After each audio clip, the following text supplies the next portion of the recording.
woman symbolize in Bible prophecy? A woman represents the church, that's right. But is this a woman under ordinary circumstances? No.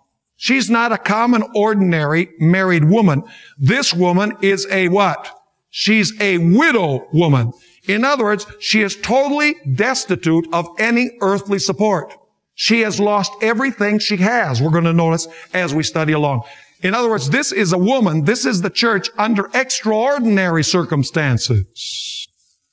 Now, in the book of Revelation, the woman is used as a symbol of the church. And the woman is persecuted by the dragon. In other words, the woman is left destitute. She has to flee. She can't take anything with her. This is the period that is being described in this parable. It is a woman. It represents the church, but it's not the common ordinary church. It's the church that has lost everything that it has, all earthly support. In other words, this woman has been cleaned out by her adversary, and her only hope is found in the intervention of the judge in her behalf. Now, according to the parable, who does the widow represent? Well, if you read the parable, it says, will God not avenge His elect?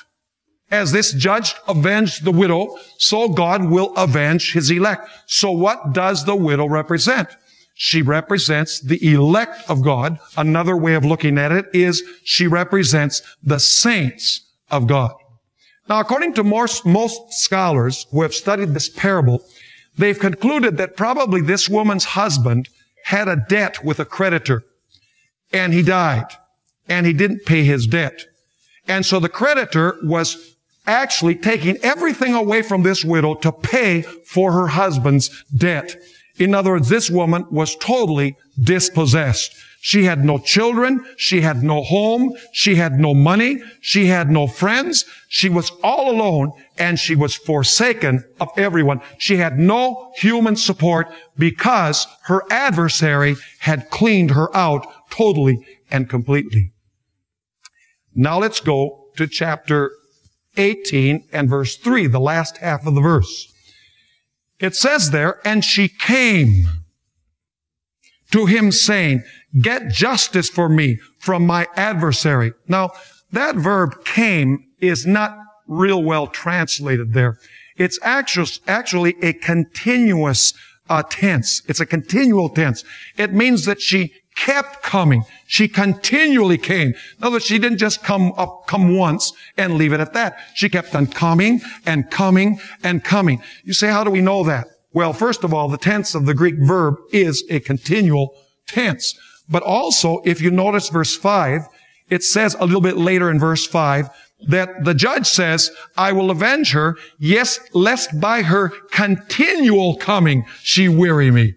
So you notice that this woman didn't only come once or twice and say, what's the use? I give up. This judge is never going to do justice. No, she kept on coming and coming and coming, even though she was a woman that was totally destitute. I want you to notice something very interesting about this woman.